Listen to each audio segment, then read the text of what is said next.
राजा बोले दळ हाले, तशी हा म्हणता सोयरीक ठरली. मोठ्या धूमधडाक्याने लग्नाचा बार उडाला. सुवर्ण अंबारीतून नवरा नवरीची वरात काढली. तोफांच्या बंदुकांच्या आवाजांनी सारे बंगळूर शहर दुमदुमून गेले. शहाजीराजांची इच्छा पूर्ण झाली. शहाजीराजांचा सारा थाट ऐश्वर्य संपन्न. स्नान, पूजा अर्चा, काव्यचर्चा, आयुधघराची पाहणी, लष्कर तपासणी, बाग बगीच्यांचे, रात्री नाच रंग, नृत्य गायन, शृंगार यात शहाजीराजांचे दिवस जात. पहाटे भाटांच्या आवाजाने जागा झालेला वाडा मध्यरात्रीला शृंगार रसात झोपी जाई. या दोन्हीत दिवस रात्रीचा फरक होता. मोहिमा मृगया सोडली तर दिनक्रम हाच होता. शिवाजीला प्रत्येक गोष्टीचे नवल वाटे. वाड्यावर भेटायला येत ते सरदार, मानकरी, शास्त्री असत. कोणी घोड्यावरून, कोणी पालखीतून आपल्या इतमामाने भेटायला येई. कुणाचे आगमन चौघाडांच्या इशारीने कळे तर कुणाचे शिंगाच्या आवाजाने. 2 प्रहरी शिवाजी जिजाऊंच्या जवळ बसले होते. तुकाबाई पण तिथेच होत्या. एकदम शिवाजीने विचारले, आई, आपल्याकडे माणसं येतात तशी इथे का येत नाहीत? दोघींनी शिवाजीकडे पाहिले. जिजाऊ म्हणाल्या, काय म्हणतोयस तू? अरे, इथे किती तरी सरदार, उमराव येतात. ते नव्हे आपल्याकडे कसे पाटील येतात, नानू वस्ताद येतो, मावळे येतात. तुकाबाई छद्मी हसून म्हणाल्या, शिवाजीराजे, हे महाराजांचे ठिकाण आहे. इथे तसली माणसे कशी येतील? राजाच्या घरी राजेच यायचे. राजे कुणाचे? प्रजेचे. मग ज्या राजाच्या घरी प्रजा जायला भीते तो राजा कसला? रामायणात राम वनवासात निघाले तर सारे त्यांना पोहोचवायला शहराबाहेर गेले. गुहकाला रामांनी मिठी मारली. तो खरा राजा नाही. तुकाबाईंचा चेहरा गंभीर झाला. जिजाबाई म्हणाल्या, जा खेळ बाहेर. बघ दादा, एकोजीराजे कुठे आहेत ते. शिवबा बाहेर गेला, पण त्याची शंका तशीच राहिली. बंगळूरला शिवाजी इतके दिवस राहिला, पण त्याचे मन तिथे रमेना. नव्या नव्या गोष्टी दिसत होत्या, पण त्या साऱ्याचा कंटाळा वाटत होता. शिवाजीराजांना आठवत होते ते पुणे. नजरेसमोर येत होते शिवापूर वाड्यात येणारे मावळे. पण हे सारे सांगायचे कुणाला? सकाळी स्नान करून शिवाजी वडिलांच्या दर्शनाला गेला, पण महाली शहाजीराजे नव्हते. चौकशी करता ते वाड्याच्या बाहेर आहेत असे कळाले. शिवाजीराजे बाहेर धावले. वाड्याच्या दरवाजातच शिवाजीराजांचे पाय थबकले. बाहेरच्या पटांगणात 2 घोडी उभी होती. महाराज दोन्ही घोडी पाहत होते. आजूबाजूला दादोजी, संभाजी वगैरे इतर मंडळी उभी होती. शिवाजीला पाहताच महाराज म्हणाले, या राजे. शिवबा गेले. शहाजीराजांच्या पाया पडले. पंथांच्याकडे पाहत शहाजीराजे म्हणाले, आता छोटे राजेच परीक्षा करू देत. शिवबा, यातलं उजवं जनावर कोणतं ते सांगा. दोन्ही घोडे सारखे एका उंचीचे, पांढरे शुभ्र. शिवाजीराजे तज्ञासारखे घोड्यांभोवती फिरत होते. सारे कौतुकाने राजांच्याकडे पाहत होते. त्यांचे ऐट निरखित होते.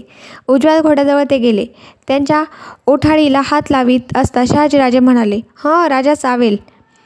हा चावणार नाही, हा चांगला घोडा आहे. अश्वपरीक्षेसाठी आणलेला मोहम्मद आश्चर्यचकित झाला. तो म्हणाला, अल्हम्दुलिल्लाह. उमर लहान, पण जानकारी केवढी. राजे, तो घोडा काय वाईट आहे? पायात बेडी आहे, कपाळावर उतरंड आहे. केव्हा बुजेल याचा नेम कोणी द्यावा? राजांनी सांगितले. पंत, राजांना हे ज्ञान कसे? नेहमी पागेतच असतात राजे. घोड्यांवर भारी प्रेम आहे राजांचं. तेच लक्षण मोठं. आता आमचे शंभूराजे आहेत. संस्कृत सुरेख जाणतात. संस्कृत काव्य करतात. काव्यचर्चेत भाग घेतात. पण ही लक्षणं त्यांच्याजवळ नाहीत. शास्त्रांच्यामुळे सारी वळणं ब्राह्मणी बनली आहेत. संभाजीराजे लाजले. शिवाजीराजांना जवळ घेत महाराज म्हणाले, राजे, आम्ही तुमच्या अश्वपरीक्षेवर निहायत फिदा आहोत. हा घोडा पसंत आहे तर तुम्ही घ्या. आम्ही पागेत जातो तेव्हा एक श्लोक म्हणत असतो. तुम्हाला संस्कृत येतं ना? हो, थोडं थोडं. चालेल, आम्ही सांगतो तो श्लोक लक्षात ठेवायचा. यशास्वा तस्य राज्याः, यशास्वा तस्य मेदिनी, यशास्वा तस्य सौख्या, यशास्वा तस्य साम्राज्यम. लक्षात राहील? नाही राहिला तर पाठ करून घेऊ. राजे, ज्यांच्या घरी हे ऐश्वर्य आहे त्याचंच राज्य अभेद्य असतं हे विसरू नका. आणि पंथांच्याकडे वळून ते म्हणाले, पंथ, आज सायंकाळी आमच्या शिवाजीराजांची दृष्ट काढायला सांगा. आमची दृष्ट लागायची त्यांना. रात्री एकोजींनी घोड्याचा हट्ट तुकाबाईंच्याकडे धरला. एकोजीला जवळ घेत जिजाबाईंच्याकडे पाहत तुकाबाई म्हणाल्या, राजे, तुम्हाला घोडा कसा मिळणार? शिवाजीराजे लाडके आणि तुम्ही सगळ्यात धाकटे. तुमच्या नशिबी घोडा नाही. ते शब्द काळीच कात्रीत गेले, पण जिजाबाई काही बोलल्या नाहीत. रात्री जेवणे झाले. जिजाबाई मोहल्यात आल्या. शिवाजी, संभाजी या दोघांच्या शय्या मोकळी होती. रात्र पुष्कळ झाली होती. अजून रात्री जेवून ही मुले कुठे गेली हे त्यांना समजेना. जिजाऊंनी नोकरांना दोघांना हुडकावण्यासाठी पाठवले. तेव्हा ते दोघे आले. तेव्हा शिवाजीराजांची नजर चोरटी बनली होती. जिजाऊंनी विचारले, कुठे सापडले हे दोघे? नाच महालात गाणं चाललंय नवं, तिथं स्वाऱ्या होत्या. नाच महालात? जिजाबाई उद्गारल्या. आत होय नवं, बाहेरूनच चोरून आत बघत होते. जा तू, नोकर गेला. जिजाबाईंनी दोघांच्यावरून नजर फिरवली. त्यांचा स्वर करडा बनला. राजे हे खरं? शिवबा काही बोलला नाही. कुणाला विचारून गेला होतात राजे? सांगितलं नव्हतं रात्री बाहेरच्या चौकात जायचं नाही म्हणून? शिवाजीचा चेहरा गोरामोरा झाला. रडकुंडीच्या आवाजात तो म्हणाला, दादा महाराज म्हणाले चल गंमत बघूया, आणि तुम्ही नाचगाणं तेही चोरून बघायला गेलात, शरम वाटली नाही? चढता आवाज ऐकून तुकाबाई आत आल्या. शिवाजी रडत होता. त्याला जवळ घेत त्या म्हणाल्या, राणीसाहेब नाचगाणं पाहिलं म्हणून काय झालं? राजाच्या मुलांनी हे पाहायचं नाही तर कोणी? बाई लहान असतील तरी हात जोडते, तू यात पडू नको. आणि त्यांनी शिवाजी राजांना धरून ओढले. उगीच लहान सहान गोष्टीवरून कसलं रागवायचं? हे चालायचंच. ते तुम्हाला चालेल, आम्हाला ते परवडायचं नाही. मुलाचं वळण टिकायचं नाही. तुकाबाई संतापल्या. त्या म्हणाल्या, कळतात बोलणी राणीसाहेब. एवढी काळजी वाटते तर पोरांना मारण्यापेक्षा स्वारींनाच का सांगत नाही? खरंच सांगायलाच हवं. जिजाबाई खंबीरपणे म्हणाल्या, ज्या घरात मूल वाढतं तिथं कसं वागावं हे मोठ्यांना कळायला हवं. तुकाबाई गेल्या तशा रागाने निघून गेल्या. शिवाजीराजे हुंदके देत झोपी गेले. पण डोळे पुसायला जिजाबाई गेल्या नाहीत. दुसऱ्या दिवशी सारा दिवस तुकाबाई संधी शोधत होत्या. सायंकाळी ती मिळाली. शहाजीराजे महलात आले. जिजाबाई, तुकाबाई, संभाजी, शिवाजी, एकोजी सारे होते. बोलता बोलता शिवाजीराजांनी विचारले, आम्ही विसरलोच. काल शिवबाची कोणी दृष्ट काढली का? खुद्द थोरल्या राणीसाहेबांनीच काढली. आम्ही समजलो नाही.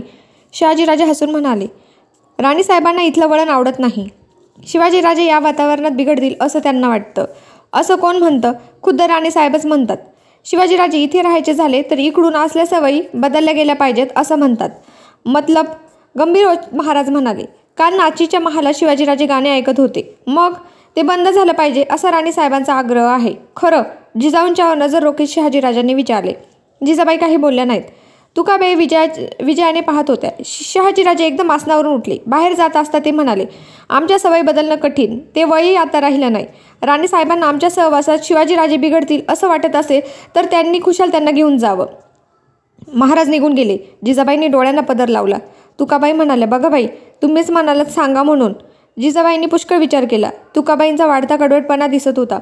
एखाद्या दिवशी काही मोठे प्रकरण होऊन जाण्यापेक्षा आत्ताच तो निर्णय केलेला बरा असं जिजाबाईंना वाटले.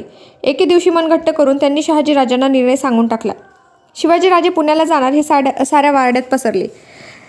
दीड वर्षाच्या काळात शहाजीराजांना शिवाजींचा लळा लागला होता. ती शिवाजीला शक्य तेवढे जवळ बाळगीत असत. सकाळी शिवाजीराजे पाया पडण्यासाठी आले असता महाराज म्हणाले, राजे आता तुम्ही पुण्याला जाणार, आमची आठवण येईल ना? आबासाहेब म्हणत शिवाजीराजे महाराजांना बिलगले. हां, पुरुष कधी रडतात का? कंठ दाटून आलेल्या शहाजीराजांचा स्वर घोगरा झाला होता. शेजारी दादोजी हे पाहत उभे होते. शहाजीराजे म्हणाले, दादोजी आम्ही देखील पुण्याला येऊ लवकरच. खरंच याल? शिवबाने हसत विचारले. अगदी खरं. आता तुम्ही जहागीरदार. तुम्ही आज्ञा केलीत की आम्ही आलोच. आमची कुठे आहे जहागीर? शिवबांनी विचारले. मग आहे ती कुणाची? आपली. राजे दादोजींना दटावले. शिवाजीराजे कावरेबावरे झाले. काय चुकले हे त्यांना कळेना. राजांना जवळ घेत शहाजीराजे म्हणाले, दादोजी राजांचं खरं आहे. आपलं म्हणल्याखेरीज प्रेम निर्माण होत नाही. पंत, आपण मुलांना खेळायला घोडा देतो, बंदूक देतो, तलवार देतो, कशाकरिता? ती तयार व्हावी म्हणूनच ना. मग जहागीर तयार करायचा झाला तर जहागीरदार नको? पंत, आमच्या जहागिरीतला 36 गावचा मोकासा राजांच्या नावे आम्ही पूर्वीच केला आहे. नाव मात्र दप्तरी न राहता त्याचा अंमल सुरू करा. राजांच्या नावाची मुद्रा कागदोपत्री होऊ दे. राजे ही जहागीर राखली तर पुणे जहागीर तुमची. पंत म्हणाले, राजे पाया पडा. नशीब थोर म्हणून असा पिता मिळाला. आमचं भाग्य थोर म्हणून हे पाहायला मिळालं. शिवबांनी शहाजीराजांच्या पायांवर मस्तक ठेवलं. त्यांना हृदयाशी कवटाळीत शहाजीराजे पंतांना म्हणाले, पंत, या पोरानं वेड लावलं. उद्या हा गेला म्हणजे करमायचं नाही. राजांना चांगलं वाढवलं तुम्ही. आमच्या म्हातारपणाची दादात मिटवलीत. पंतांचे डोळे ओले झाले. उपरण्याने त्यांनी डोळे पुसले. दुसऱ्या दिवशी शहाजीराजांच्या जहागिरीचा सारा तपशील तयार झाला. खास आपल्या विश्वासातील माणसे महाराजांनी शिवाजीराजांना दिली. पेशवे म्हणून शामराव निळकंठ, नारोपंत, दीक्षितांचे चुलत भाऊ बाळकृष्णपंत अमात्य म्हणून पाठवण्याचे ठरवले. त्याखेरीज जहागिरीचे मुतालिक म्हणून दादोजी पंतांची नेमणूक होती ती निराळीच. शिवाजीराजांची परतण्याची तयारी होत होती. धीर करून जिजाबाईंनी शहाजीराजांना विचारले, संभाजीला थोडे दिवस नेऊ का? नको राणीसाहेब. संभाजी आमच्या वातावरणात वाढले. ते इथे रमलेत. राहू दे त्यांना इथेच. आपला राग जाणार नाही का? रागाच्या भरात बोलून. आम्ही रागानं म्हणत नाही.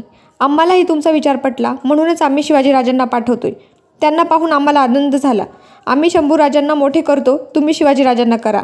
आणि हसत जिजाऊंच्याकडे पाहत ते म्हणाले, पाहू कोण सरस ठरतंय ते. जायचा दिवस आला. भरल्या डोळ्यांनी जिजाबाईंनी साऱ्यांचा निरोप घेतला. शिवाजीराजे शहाजीराजांच्या पाया पडतात. शहाजीराजांनी शिवाजीराजांना कवटाळले. त्यांच्या कपाळाचे चुंबन घेतले. ते दादोजींना म्हणाले, पंत, राजांना सांभाळा, त्यांना मोठं करा. आमची आमडत तुमच्या विश्वासावर तुमच्या हवाली करीत आहोत. जीव मोलानं त्यांचा सांभाळ करा. गावाबाहेर पहिल्या मुक्कामापर्यंत संभाजीराजे जिजाऊंना पोचवायला आले. दुसऱ्या दिवशी पहाटे जिजाबाई काफिल्यासह पुण्याची वाटचाल करू लागल्या. संभाजी अश्वपथकासह बंगळुरी परत गेले.